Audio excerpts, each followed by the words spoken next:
আসসালামু আলাইকুম সুপ্রিয় দর্শক, নির্বাহী ম্যাজিস্ট্রেটের দায়িত্ব পেল বাংলাদেশ সেনাবাহিনী। তো বাংলাদেশের যতটি বাহিনী আছে তার মধ্যে বাংলাদেশ সেনাবাহিনীকে 16 কোটি মানুষ শ্রদ্ধা এবং সম্মান করে থাকে। সমরে আমরা, শান্তিতে আমরা, সর্বত্র আমরা, দেশের তরে, বাংলাদেশ সেনাবাহিনীর স্লোগান। তো নির্বাহী ম্যাজিস্ট্রেটের দায়িত্ব পেয়েছে বাংলাদেশ সেনাবাহিনী। তো আজকের এই ভিডিওতে বিস্তারিত তথ্য আপনাদেরকে জানিয়ে দেওয়া হবে।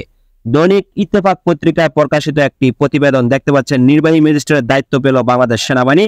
তো যা যা করতে পারবে এই সেনাবাহিনী। তো ইত্তেফাক ডিজিটাল ডেস্ক প্রকাশিত 18 সেপ্টেম্বর 2024 খ্রিস্টাব্দ প্রকাশিত অনলাইন পত্রিকায়। তো বাংলাদেশ সেনাবাহিনী এই নির্বাহী ম্যাজিস্ট্রেটের দায়িত্ব পেয়ে কি কাজ করতে পারবে, এ টু জেড বিস্তারিত তথ্য জানিয়ে দেওয়া হবে আজকের এই ভিডিওতে। তো মঙ্গলবার 17 সেপ্টেম্বর রাষ্ট্রপতির আদেশক্রমে জনপ্রশাসন মন্ত্রণালয়ের সিনিয়র সহকারী সচিব জেটি পুর স্বাক্ষরকৃত এক প্রজ্ঞাপনে তথ্য জানানো হয়েছে।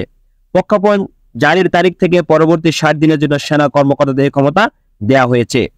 তো সেনাবাহিনীর নির্বাহী ম্যাজিস্ট্রেটের ক্ষমতাপ্রাপ্ত কর্মকর্তারা ফৌজদারি কার্যবিধির 1898 এর 64, 65, 83, 84, 86, 95/2, 100, 105, 107, 109, 110, 126, 127, 128, 130, 133 ও 142 ধারার অপরাধগুলো বিবেচনায় নিতে পারবে বলে প্রজ্ঞাপনে জানানো হয়েছে।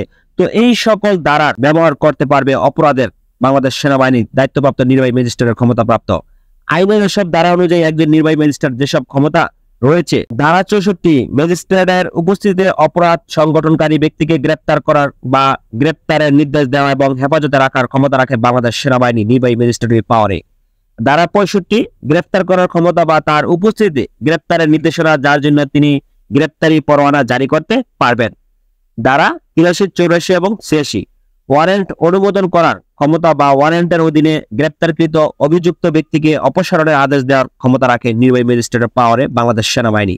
ধারা 95(2) নথিপত্র ইত্যাদির জন্য ডাক ও টেলিগ্রাফ কর্তৃপক্ষের দ্বারা অনুসন্ধান এবং আটক করার ক্ষমতা রাখে।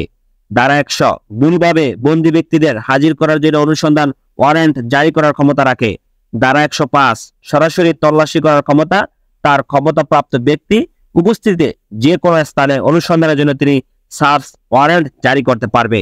ধারা 107 শান্তি বজায় রাখার জন্য নিরাপত্তার প্রয়োজনীয় ক্ষমতা সর্ব সময় ব্যবহার করতে পারবে নির্বাহী ম্যাজিস্ট্রেটের এই পাওয়ারে বাংলাদেশ সেনাবাহিনী। ধারা 109 বদগুরু এবং সন্দেহভাজন ব্যক্তির ভালো আচরণের জন্য নিরাপত্তায় প্রয়োজনীয় ক্ষমতা রাখে। ধারা 110 ভালো আচরণের জন্য নিরাপত্তার প্রয়োজনীয় ক্ষমতা। ধারা 126 জামিনে নিষ্পত্তি করার ক্ষমতা। ধারা 127 বেআইনি সমাবেশ ছত্রভঙ্গ করার আদেশ দানের ক্ষমতা। ধারা 128 বেআইনি সমাবেশ ছত্রভঙ্গ করার জন্য বেসামরিক শক্তি ব্যবহার করার ক্ষমতা। ধারা 130 বেআইনি সমাবেশ ছত্রভঙ্গ করার জন্য সামরিক শক্তি ব্যবহার করার ক্ষমতা রাখে বাংলাদেশ সেনাবাহিনী নির্বাহী ম্যাজিস্ট্রেটের পাওয়ারে। ধারা 133 স্থানীয় উপদ্রব্য নিয়ন্ত্রণের ক্ষেত্রে বিশেষ ব্যবস্থা হিসেবে আদেশ জারি করার ক্ষমতা রাখে। ধারা 142 জনসাধারণের উপদ্রব্যের ক্ষেত্রে অবিলম্বে ব্যবস্থা হিসেবে আদেশ জারি করার ক্ষমতা রাখে।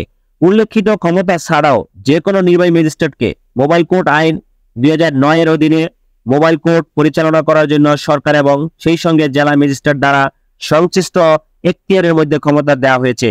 এই আইনের অধীনে নির্বাহী ম্যাজিস্ট্রেট তার উপস্থিতিতে সংগঠিত অপরাধ বা ঘটনাস্থলে তার বা তার সামনে উন্মোচিত হওয়া অপরাধগুলো বিবেচনা নিতে পারেন। অভিযুক্তের স্বীকারোক্তির পর ম্যাজিস্ট্রেট সংশ্লিষ্ট আইন অনুযায়ী অপরাধীকে সাজা দিতে পারেন, তবে কারাদণ্ডের ক্ষেত্রে তা 2 বছরের বেশি হবে না। তো বাংলাদেশ সেনাবাহিনীর নির্বাহী ম্যাজিস্ট্রেটের পাওয়ার পেয়েছে, যা আজকের ভিডিওতে জানিয়ে দেওয়া হলো কোন কোন ধারা নির্বাহী ম্যাজিস্ট্রেটের পাওয়ার বাংলাদেশ সেনাবাহিনী প্রয়োগ করতে পারবে। তবে বাংলাদেশ সেনাবাহিনীর সকল কর্মকর্তাগণ এই নির্বাহী ম্যাজিস্ট্রেটের পাওয়ার পাননি। তবে পাওয়ার পেয়েছে কারা? যারা বাংলাদেশ সেনাবাহিনীর কমিশন প্রাপ্ত কর্মকর্তা, শুধু তারাই আগামী 2 মাসের মধ্যে নির্বাহী ম্যাজিস্ট্রেটের ক্ষমতার দায়িত্ব পালন করবেন। তো আজকের ভিডিওতে জানিয়ে দেওয়া হলো আগামী 2 মাসের মধ্যে নির্বাহী ম্যাজিস্ট্রেটের ক্ষমতা পেয়েছে বাংলাদেশ সেনাবাহিনী, যা এই বাংলাদেশ সেনাবাহিনী নির্বাহী ম্যাজিস্ট্রেটের ক্ষমতা পেয়ে যেই ধারার আইনের ক্ষমতা প্রয়োগ করতে পারবে বা আপনার বহন করতে পারবে। তো ধন্যবাদ সকলকে, ভালো থাকবেন, সুস্থ থাকবেন, আল্লাহ হাফেজ।